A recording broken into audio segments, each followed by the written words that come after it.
Hi and welcome! Today I have a Zykon Gameware K1 gamer keyboard, which is just a rebranding of a Wolf Claw or Wolf King gamepad made in China. It cost me €8 on German Amazon. It's supposed to be an ergonomic keyboard for gamers. There is also the K2 version, which has an entire keyboard attached.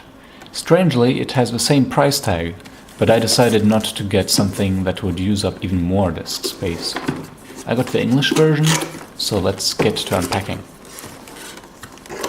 The packaging is basic. You have your keyboard with cable, a manual and a plastic case. The thin manual is in German, English, French and Spanish. So let's take a look at the keys. We have escape and volume buttons on the outer left. There are claw-like buttons which are not easy to press.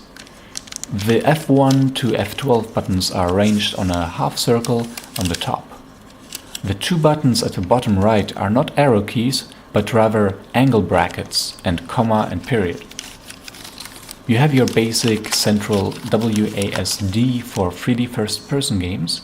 You have a huge C for crouch button, and ZXC are often used in arcade games, so it might be cool for that kind of games as well. The design is mostly inspired by normal keyboard layout, but there are some quirks, like a K key on the left and right as control buttons, and O and B keys are close to each other.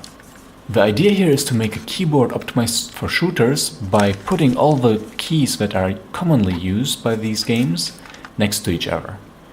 And for shooters that drift away from the common configurations, you should be able to configure them.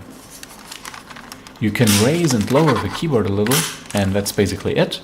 So let's plug it in and give it a try.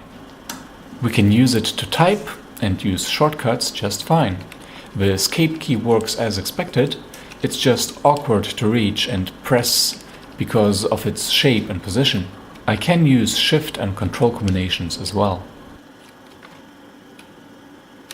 I discovered the K1 when looking for cheap ergonomic keyboards on Amazon.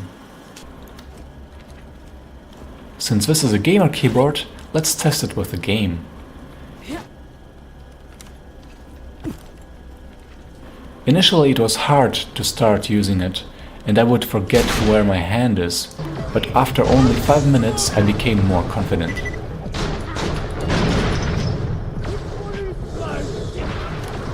It's especially nice to be able to reach numbers easier, and the big C key is useful as well.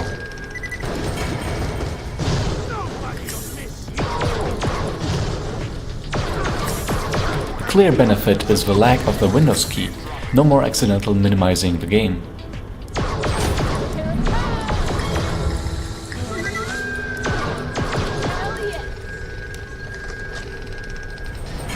For this price, the K1 keyboard is a nice toy to try out and pass it to friends for curiosity and giggles. I won't be using this keyboard for this game, but I will try it out with other games in the future. Check out my channel for other input devices, like for example the trackball mouse I use in this video. So thanks for watching, I hope this was useful.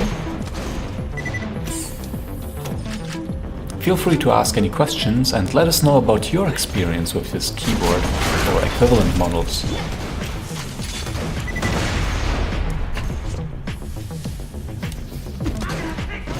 At the very least, I hope it was entertaining to watch this strange device in action.